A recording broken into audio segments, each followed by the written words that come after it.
It's your Catholic Drive Time with Joe McClane and EmilyiAlcaraz. Right now, Olivia Gans Turner from the Virginia Society for Human Life, VSAHL.org, is joining us by Zoom. Good morning to you, Olivia. Good morning, everybody. It's wonderful to be able to be with you this morning. Yeah, thanks for being a part of our program today. We're very grateful to you. We've had a lot of conversations over the last couple of weeks since the Biden administration has taken over about their policies, especially in regards to human life, abortion, contraception. We've had a lot of these. The one conversation I don't think we've had is on the Hyde Amendment. So let's start there. Tell us, what is the Hyde Amendment and why we need to be paying attention to this right now?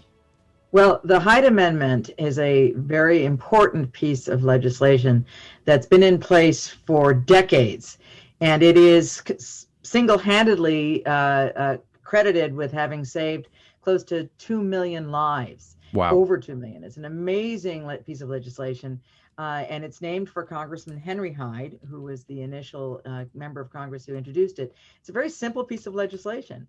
It requires that no federal tax dollars may be used to pay for abortion under government-funded programs, Medicaid, etc., and also in the current healthcare exchanges that are available.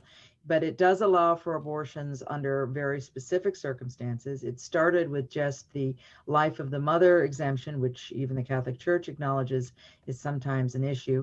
And then in recent times, there was a need because of the state of things in Congress to expand it to include rape and incest. So National Right to Life Committee and the state affiliates of National Right to Life have been very active in supporting the Hyde Amendment. Every president, including Bill Clinton and Barack Obama, supported the Hyde Amendment. And now Joe Biden, who as a senator did also support the Hyde Amendment, has made it very clear that he will no longer support the Hyde Amendment and does, in fact, support requiring taxpayers to pay for elective abortions. So it is a very dangerous situation, and it will affect every one of the 50 states if the Hyde Amendment falls, as well as obviously the expansion of using our tax dollars at the federal level to cover abortions. Why do you think there's so much motivation here to force taxpayers to pay for abortions? It's like the whole under the Affordable Health Care Act forcing insurance agencies to cover contraception, as though people can't go to a local pharmacy store, their grocery store, and get contraceptives. It's not as though it's not as though it costs as much as GameStop stock. You know what I mean? Why the motivation to force taxpayers to do this stuff? Let me clarify something. The Hyde Amendment doesn't address birth control at all. It is specifically addressing the use of federal dollars, Joe, to pay for abortions. Abortions are not the same thing as birth control. I'm drawing a parallel here. Most Americans. I'm just drawing a parallel here about motivation. Like they were under Affordable Health Care Act, motivated to force taxpayers to pay for contraception. Why would they be motivated to reverse Hyde in order to force taxpayers to fund abortions? Well, I have to be careful. Let me be specific. Neither National Right to Life nor VSHL, the Virginia affiliate of National Right to Life, have anything to do with the issue of birth control. I must say that because it is important, because our membership are people of very different backgrounds, different religious orientations, etc. And many of them actually may or may not have a problem with that. What almost every American, over 70% of Americans do have a problem with, is paying for elective abortions. And there is a difference. I mean, I understand where those of you on Catholic Drive Time are coming from, but the reality is that for the average American who may not be Catholic, who may not have a concern, there is a concern about paying for elective abortions. And you may be right. There may be a similar level of concern for the question of birth control. I can't speak to that. What I can speak to is that for years, since the Hyde Amendment has been in place, we've seen a tracking of the numbers, and the numbers remain steady that over 70% of Americans oppose paying for elective abortion. That means abortion that isn't for the life of the mother, or these other hard cases like rape and incest, which some people, a very small amount of people in America, think might be reasonable. So it's a very specific issue, and I can't tell you exactly why politicians think it's good, except that they are thinking that a more progressive and a more aggressive stance on abortion will gain them votes.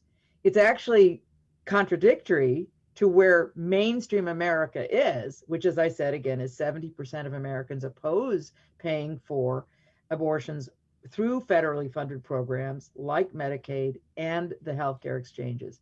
So it's a very interesting, bizarre time where the individuals who are currently in power at the congressional level, Senate and Congress, and our new president, and also in states like mine, Virginia, which is controlled by a pro-abortion majority, they seem to think that this very excessively progressive and aggressively pro-abortion minority is actually who they need to listen to. So it's a very bizarre time. We're talking with Olivia Gans Turner from the Virginia Society for Human Life, VSHL.org. We're going to go to a break, quick break. We'll be right back. Olivia, welcome back to the program. We're talking about the Hyde Amendment on the before the break happened.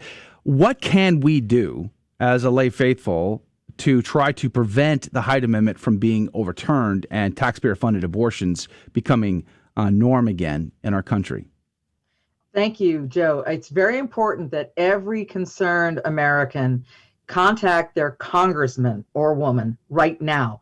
Just this week, the 200 members of the House of Representatives, our Congress, sent a letter to their leadership requesting that there be no changes to Hyde, that Hyde not be weakened nor eliminated. So I know that we had all of our pro-life members of the Virginia Congressional Caucus. We have a few Republicans left in our congressional group that are pro-lifers, and they all signed on to that letter. You can see the letter at nrlc.org. You can get more information about what's going on with the Hyde Amendment and find your congressman. If you don't know who your congressman or woman is, this is a time to contact them and tell them that, you know, regardless of what you think about whether abortion should be legal or not, and I know most of the listeners of this show would agree with me that abortion should not be legal. It isn't good for women or their children, and obviously, and so contacting our congressman is critical. Congresspeople right now need to hear from Americans that they don't want their dollars, their tax dollars, used to fund abortion. And that's certainly true here in Virginia. VSHL.org is our website, Virginia Society for Human Life, VSHL.org. We have a legislative action center. We make it as easy as possible. I know National Right to Life does the same thing. You can go to that website. You can identify yourself by your address or zip code, and you can directly contact. In our state, we have our congressman up and for Hyde Amendment, but we're facing issues in Virginia, Joe and Emily, where we are going to be dealing with, if the Hyde Amendment falls, what people don't understand is if the Hyde Amendment falls under the Biden administration, it will be extremely easy for states like Virginia, which have already set the wheels in motion in our General Assembly this year, to change our rules to force not only federal tax dollars, but our state tax dollars to fund abortions through state-run programs as well as federal. So this is a huge problem, and it's not just affecting a state like Virginia, which has become very radical in the last few years, but many other states that may find themselves with a pro-abortion controlled legislature and governor will be facing exactly the same thing. If this wall comes down, our money, our dollars, the money we pay every year in April will be funding abortion in America. Now, Olivia, we saw this, just to shift gears a little bit, we saw this situation recently where the governor of Massachusetts, who is actually pro-abortion, he vetoed a bill that would have allowed minors to obtain abortions without parental consent. And his veto was overridden by the Massachusetts legislature. So now we see bills being passed concerning parental involvement that are very radical and allow children to get abortions without their parents being involved. What do you think about this, Olivia? I think it's dreadful. I mean, I had an abortion myself many years ago. I've been involved in this movement because of my abortion experience in the 1980s, and I am extremely aware that minors are very often made victims and preyed upon by abortion providers. In Virginia last year, our radical pro-abortion General Assembly, with the help of our pro-abortion governor, put forward a new program through our Department of Health. It was this peculiar sex information hotline. And among the things that they were making available in this hotline, which was being targeted to our minor age children without their parents' knowledge, this hotline was circumventing Virginia's law. Virginia has a parental consent law, a strong parental consent law that we know has brought down the number of abortions because parents are being included in these conversations. But this hotline was helping teenagers deliberately circumvent laws like Virginia's to get to, say, Washington, D.C., or other nearby places where they could get an abortion without needing parental consent. So it was a very duplicitous and frightening situation. It came to our attention thanks to several pro-life members of our General Assembly, a senator and a delegate in particular, who really alerted us to this. We have a state senator who is right now running a bill in Virginia. It's SB 1235. Again, on the VSHL website, you can find this information. But the goal of this bill is to simply say that no conversation of any kind can take place between a minor and a State Department of Health staff member, official, or service or operator without parental consent, so that we can at least circumvent this sort of backdoor attempt to get our children's attention without parents having any idea it's going on. And of course, there were many, many other things on that website. My concern was how deliberately this particular effort would have circumvented a state like Virginia that had a good law in place. Obviously, Massachusetts is fighting to get a law like Virginia has. And all of these efforts are designed to promote the abortion industry at the expense and well-being of younger women, teenagers, women in crisis, and certainly families. We're talking with Olivia Gans Turner from the Virginia Society of Human Life. VSHL.org is the website. You know, I think it was maybe 4 years ago, I was listening to Catholic radio, and I was listening to Al Crusta in the afternoon from Ave Maria Radio, and he was interviewing a guest, and I don't remember the guest's name, but she was talking about this very thing, about parental notification, about the hotline, and how Planned Parenthood in particular was sending their reps into schools, middle schools, to pass out this phone number directly to the student body. All they needed to do was call this number, and they could even text, and whatever address was provided to Planned Parenthood, they would ship an RU48 pill to that address. No questions, no need for verification, no parental, nothing. It could have been the boyfriend's address, a P.O. box. It could have been literally anything. The school nurse, I'm sure, would have volunteered in many cases. And then she could have had access to these abortion pills. Now, we all know that RU48 has harmed many women, actually. It's a very dangerous form of abortion.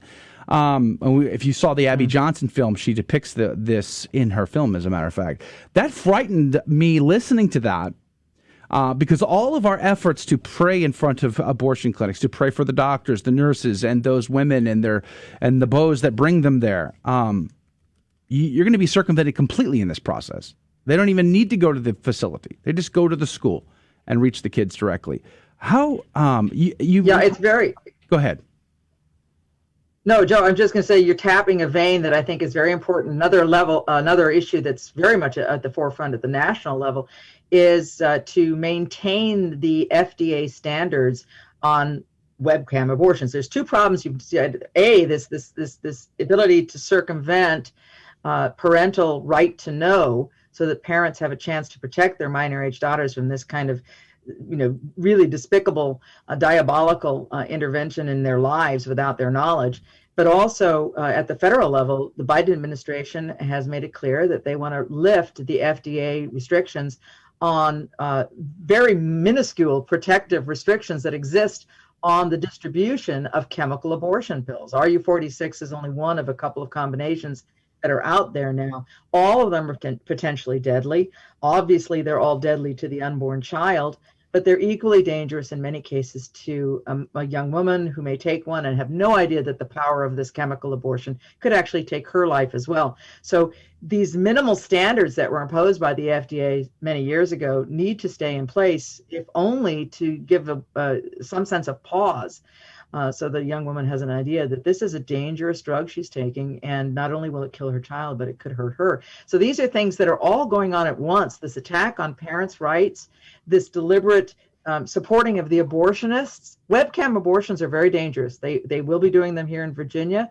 Last year, our General Assembly voted to remove the restriction that only a licensed physician, a doctor, could do abortions. Now a non-doctor, nurse practitioner, nurses, anybody could be licensed to do an abortion in Virginia now because of the way they changed our laws last year. And they will be distributing these chemical abortion tablets through the Webcam abortion process, and no one will have any idea of how many women are actually being harmed, as well as the reality that we know as pro-lifers that every time these drugs are used, a human life is lost.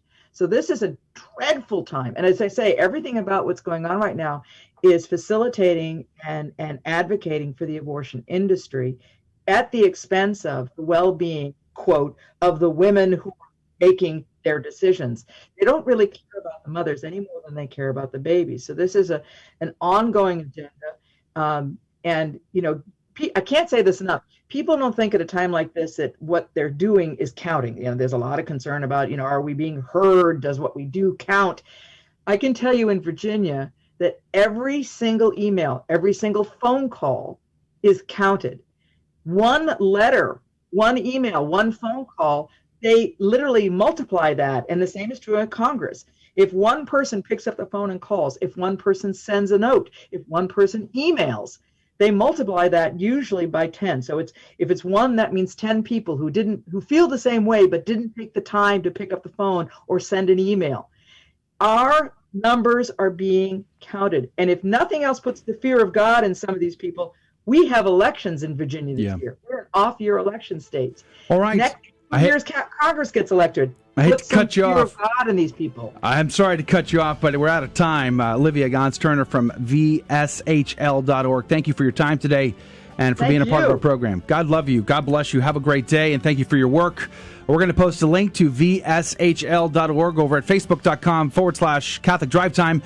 Don't go anywhere. If you can, stick around, especially on the radio. But if you can't, hang out with us on Facebook, YouTube, and Twitter. Our Catholic Trivia game show is coming up in the next hour, and prizes are involved, plus breaking stories with Emily, and, of course, the Saint of the Day, Gospel of the Day, all that, plus also the after show. We will wrap our program and conversate about everything on the program today. So all of that still to come in the next hour if you're able to join us. Again, Facebook, Twitter, and YouTube. Search for GRN Online or Catholic Drive Time. God love you. God bless you. We'll see you tomorrow morning right here, 6 a.m. Central, 7 Eastern. Take care. Thank you for joining us on Your Catholic Drive Time, where it is our pleasure to keep you informed and inspired. Join us Monday through Friday at the same time, right here on your favorite Catholic radio station. Don't forget to connect with us. Just go to Facebook.com/Catholic Drive Time. Again, that's Facebook.com/Catholic Drive Time. Be sure to share more than just us today. Share Jesus with everyone you meet. Bye now, and God love you.